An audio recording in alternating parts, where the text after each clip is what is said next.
2022년 4월 26일 한국뉴스입니다. 국내 증시가 제롬 파월 중앙은행 패드 의장의 공격적 긴축 발언에 급락했다. 코스피 지수는 기관과 외국인의 매도 물량의 5거래일 만에 2,700선을 내줬다. 코스닥 지수도 한 달 만에 900선 밑으로 떨어졌다. 25일 코스피 지수는 47.58포인트 1.76% 내린 2,657.13의 장을 끝냈다. 지난 18일 이후 5거래일 만에 다시 2,700선을 밑돈 것이다. 외국인과 기관이 각각 7,324억 원, 3,495억 원 순매도한 반면 개인이 1조 650억 원 순매수한 것으로 나타났다. 이날 투자자들은 최근 제롬 파월 미 패드 의장의 금리 인상 발언을 주시했다. 지난 21일 현지 시간 파월 의장은 5월 0.5%포인트 빅스텝 금리 인상 가능성을 열어두었으며 금리 인상을 위해 약간 더 빠르게 움직이는 것이 적절하다라고 언급했다. 제너럴 모터스 GM이 말리부와 트렉스를 생산하는 인천 부평 2공장을 연내 폐쇄하기로 사실상 결정하면서 인천 지역 경제가 요동치고 있다. 옛 대우자동차 시절부터 인천 경제 분야의 높은 비중을 차지해온 한국 GM 부평 공장은 최근까지 크고 작은 부침이 반복돼 지역 경제에 큰 어려움을 야기하고 있다.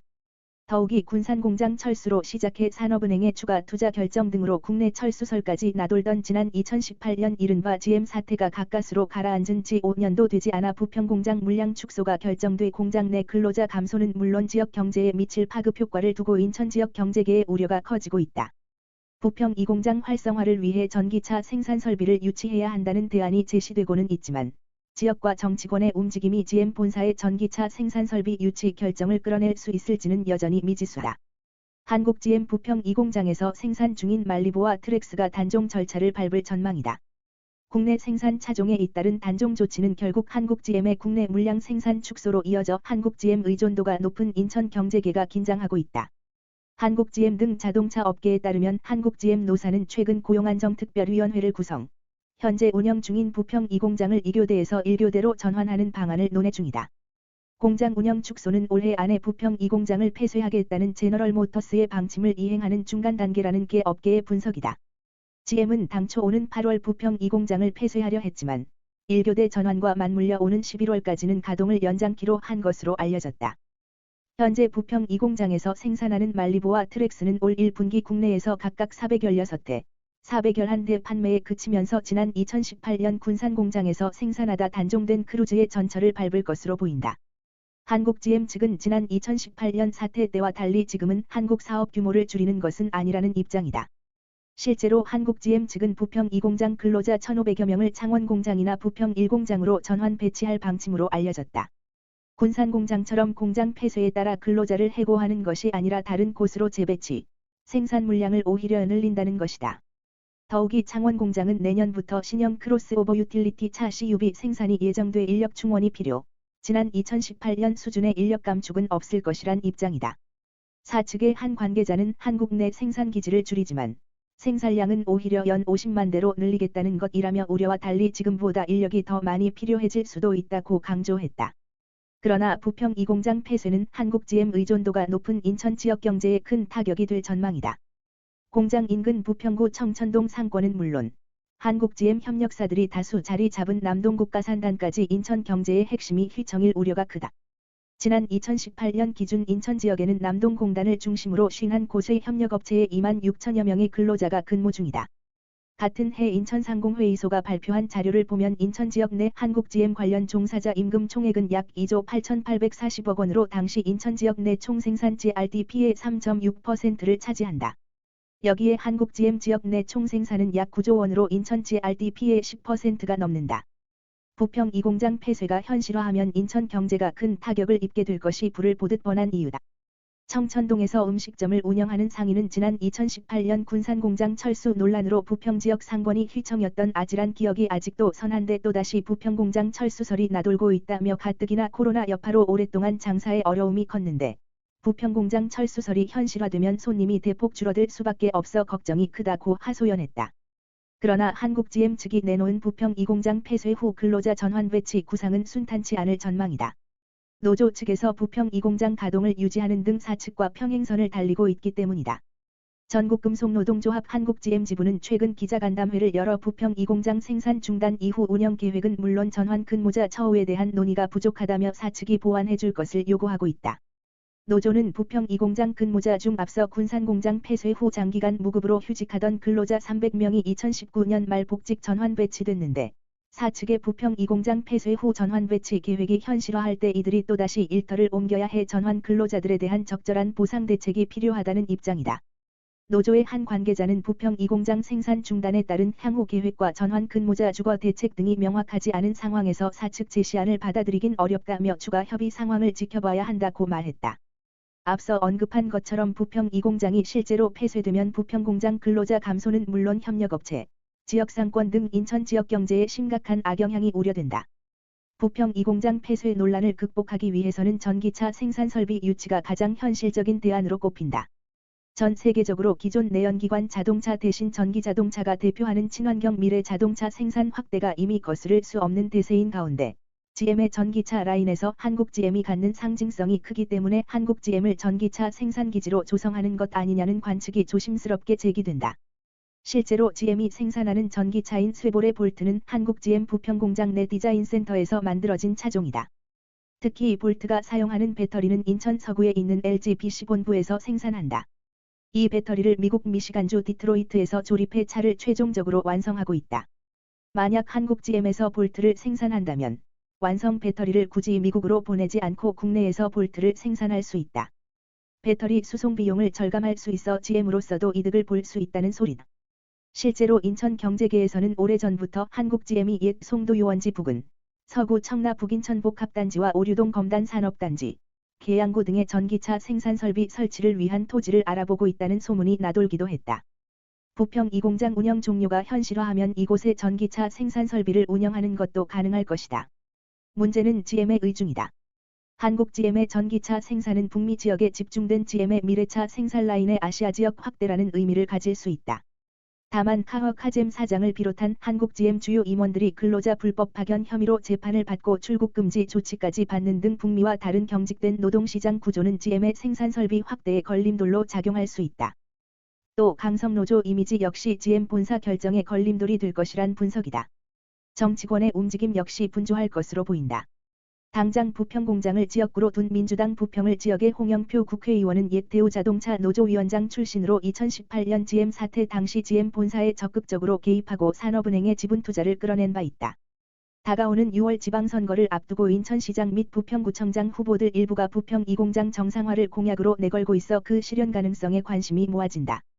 우선 이정미 정의당 인천시장 예비후보는 부평 2공장 미래차 생산기지 전환하는 방안을 공약으로 제시했다. 25일 현재 국민의힘 경선 후보로 확정된 조건도 부평구청장 예비후보는 한국 GM 부사장을 지낸 경력을 내세워 부평 경제의 부활이라는 주제 아래 부평 2공장 정상화 방안을 제시하고 있다. 또 유재홍 부평구청장 예비후보, 이익성 부평구청장 예비후보 등도 부평 지역 일자리 창출 방안의 한 가지로 부평 2공장 정상화 등을 공약으로 내세우고 세부적인 방안을 마련 중인 것으로 확인됐다.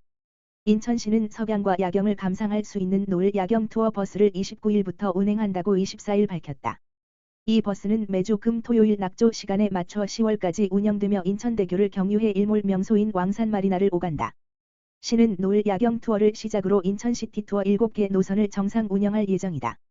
인천시티 투어는 계항장과 원도심을 달리는 레트로 노선, 송도에서 영종도를 오가는 바다 노선 등 순환형 노선 2개와 각종 테마형 노선 5개로 구성된다.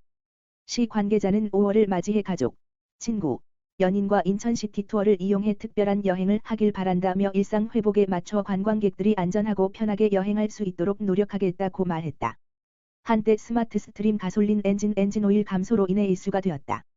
심하게는 신차 사고 주행을 얼마 안 했는데 엔진오일이 절반가량 감소하는 사례가 나오기도 했다. 문제도 문제이지만 당시 현대차그룹 쪽에서 미흡한 대처로 인해 문매를 맞았다. 현재는 개선품 부품을 적용했으며 엔진오일 감소 문제는 잠잠해진 상태다. 이전에는 엔진오일 감소 문제로 이슈가 되더니 이제는 엔진오일 증가 문제로 이슈가 되고 있다. 소렌토 하이브리드를 비롯해 터보 가솔린 하이브리드에서 문제가 보고되고 있는 상태다. 현대차그룹도 이를 인지했으며 최근 해결 방안을 내놓았는데 차주들은 이것으로 해결이 될지 의문을 제기하고 있는 상태다. 최근 동호회나 커뮤니티를 중심으로 터보 하이브리드 가솔린 엔진에서 엔진오일 증가 문제가 이슈가 되고 있다. 문제의 시작은 소렌토 하이브리드이며 그 외 동일한 엔진을 장착한 스포티지, 투싼, 산타페, K8 등 하이브리드 차량에서도 문제가 발생하고 있다. 증상을 살펴보면 말 그대로 주행할수록 엔진 오일량이 증가해 있으며 또한 휘발유 냄새가 함께 난다고 한다. 증상을 보아 휘발유가 유입되어 엔진 오일량이 증가한 것으로 보인다. 이 문제로 인해 자동차 리콜센터에 불만이 폭주하자 교통안전공단 산하자동차안전연구원은 문제의 차량에 대해 사전 조사를 착수했다. 또한 현대차그룹 역시 이 문제를 인지했으며 원인 조사에 나섰다. 최근 동호회를 통해 문제의 원인에 대해 알려진 상태다.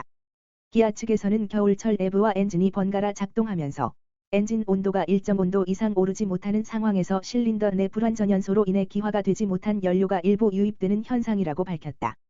하이브리드 모델에만 이런 문제가 발생한 것으로 보아 엔진 자체의 문제보다는 하이브리드 시스템과 결합하면서 생긴 문제인 것으로 보인다. 소나타 1.6 터보나 코나 터보, 투싼 터보 등에서는 별다른 문제가 없는 상태다. 공지문에는 문제 원인과 함께 해결 방안도 나와 있다. 테스트가 완료되고 환경부로부터 인증이 완료되는 대로 서비스망을 통해 ECU 업데이트가 이루어질 것이라고 한다. 네티즌들은 ECU 업데이트로 문제 해결하는 방안에 대해 의문을 표하고 있다. 문제가 생기면 소프트웨어 업데이트로만 해결하려고 한다. 하드웨어 문제를 소프트웨어로 완전 해결이 되나 ECU 업데이트하면 연비 하락하는 거 아니냐 등이 있다. 이 문제가 이슈가 되고 있자 계약을 취소하겠다는 소비자들도 나오고 있다. 현재 터보 하이브리드가 적용된 차량들의 대기 기간은 하나같이 긴 상태다. 오랫동안 기다려 왔음에도 불안감을 안고 차를 탈 수는 없다 보니 과감하게 계약을 취소하는 것이며 다른 차량을 알아보고 있다는 소비자도 적지 않다. 중국 상하이 봉쇄가 장기화하고 있는 가운데 소셜미디어에서는 방역당국에서 나온 관계자가 일반 주민들이 거주하는 가정집 입구에 철제 펜스를 설치하는 사진과 영상이 확산하고 있다. 24일 현지 시각 영국 BBC 등 외신은 중국 방역당국이 최근 상하이에서 발생한 코로나 대규모 감염 사태에 대한 조치의 일환으로 인구 이동을 제한하기 위해 울타리까지 설치하고 나섰다고 보도했다. 봉쇄령이 내려진 이후 상하이에서는 집 밖 출입이 금지된 경우가 많아 주민들의 분노가 커지고 있다. 이런 상황에서 당국이 주민들에게 사전 예고도 없이 아파트 입구에 녹색 철망 펜스를 두른 사례가 속속 보고되고 있다. 상하이에 거주 중인 한 주민은 BBC와 인터뷰에서 3일 전 어떤 설명도 없이 집 앞에 철제 펜스가 생겼다고 밝혔다. 중국 소셜미디어인 웨이보에도 이 같은 상황이 담긴 사진과 영상이 여러 개 게시됐다. 네덜란드 매체 소속 중국 특파원인 에바 람멜루는 자신의 트위터에 사진 2장을 올리고 상하이는 이제 울타리로 가득하다. 그 누구도 집을 떠나 다른 사람을 감염시킬 수 없다고 썼다. 그가 올린 사진에는 초록색 철제 펜스가 설치된 주택 입구와 푸른색 위생복을 입고 아파트 입구에 파란색 철제 벽 펜스를 설치 중인 당국 관계자들의 모습 등이 담겼다. 람멜루는 위챗에 올라온 화재 영상을 공유하기도 했다. 그는 화재가 발생하면 어떻게 해야 하나? 이 영상은 위챗에 올라온 푸동의 화재 영상이다. 모든 곳이 막혀 있기 때문에 소방차가 화재가 발생한 건물까지 갈 수 없다며 이런 일을 또 다시 보게 될 것이라고 했다.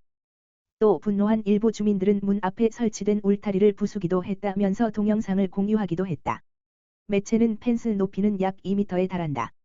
대부분 최소 1명이 코로나 양성 판정을 받아 격리지역으로 지정된 건물 주변에 설치됐다고 전했다. 격리지역에 거주하는 주민은 코로나 확진 여부와 상관없이 집 밖 출입이 금지됐다. 중국 당국은 이 같은 조치에 대한 설명이나 입장은 내놓지 않고 있다.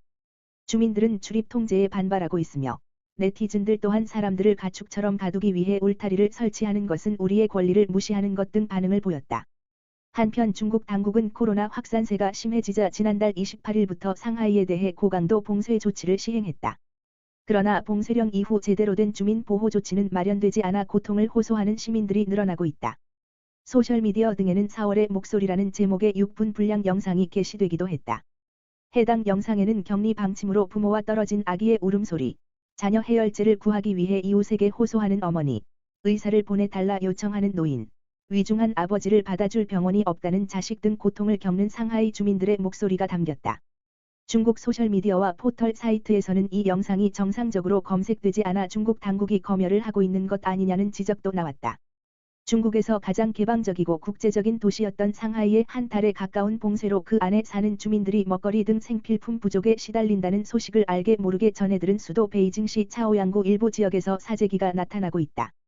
차오양구에서는 방역 당국이 지난 23일 기자회견에서 관내 한 중학교를 중심으로 일주일 동안 코로나가 은밀하게 확산된 것으로 보인다고 발표하고 22일부터 24일까지 사흘간 48명의 감염자가 나오자 당국이나 주민들이나 비상이 걸렸다. 한국인들이 많이 사는 왕징도 차오양구 관할이다. 25일 아침 두부 한 모를 사기 위해 현재 주거 단지 뒤쪽의 슈퍼마켓에 들렀을 때 정말 깜짝 놀랐다. 매장으로 입구로 들어가기 위해 핸드폰에 고정했던 시선을 뗀 순간 계산대 앞에 진을 치고 있는 사람들을 마주했다. 순간적으로 이게 사재기구나라는 생각이 들었다. 이 슈퍼는 개장한 지 얼마 안 됐고 사람들이 많이 찾는 편도 아닌 것 같아서 언제 문 닫을까 속으로 생각했던 곳이다. 그런데 인구 350만 명의 차오양구에서 감염자가 사흘 동안 50명도 안 나왔는데도 생필품을 집에 쟁여놓기 위해 일반 서민들이 슈퍼로 몰려나온 것이다. 점원들에게서는 처음 본 사자 인파 때문인지 목소리에 힘이 느껴졌다. 물건도 아직은 모자라지 않은 것 같았다. 고기 파는 곳, 생선 파는 곳 모두 붐볐다. 슈퍼에 온 목적을 달성하기 위해 두부 코너에 들렀지만 평소 사던 두부는 품절됐는지 없고 품질을 장담하지 못하는 수제 두부 몇 모가 비닐봉지에 쌓여 있었다. 부근의 채소 코너는 드문드문 바닥이 드러난 곳이 보였다. 집 앞에 있는 또 다른 슈퍼마켓으로 발길을 돌렸다. 이 곳은 비교적 비싸고 고급스러운 곳이어서 설마 여기까지 그렇겠냐는 생각을 했지만 방심이었다. 가게 밖에서 얼핏 보이는 계산대 풍경이 장난이 아니었다. 계산하려면 꽤 많은 시간이 걸릴 것임을 짐작할 수 있었지만 이마저도 과소평가였다. 매장 안에 들어서자 계산대를 향해 선줄이 온 매장을 감싸고 있었다. 비교적 매장이 크고 고급화 전략을 앞세운 곳이어서 계산대가 매장 좌우 두 곳에 있는데 두 곳 모두 긴 줄이 만들어졌다. 채소 코너에도 줄이 길게 만들어져 있어서 채소 구하기 전쟁이 벌어졌구나 생각했지만 계산대에서 시작된 줄의 연장이었다. 두부 달랑 한 모 사기 위해 채소 코너 앞 인파를 헤치고 들어갈 엄두도 안 났지만 오이한 약 900원짜리 두부 한 모 사기 위해 1시간 이상 줄을 설 엄두가 나지 않아 일단 모든 것을 포기하고 가게를 나왔다. 횡단보도를 건너 현재 사는 아파트 안에 들어서자 핵산 검사를 받기 위해 길게 줄을 선 주민들이 보였다. 오늘도 시청해 주셔서 감사합니다.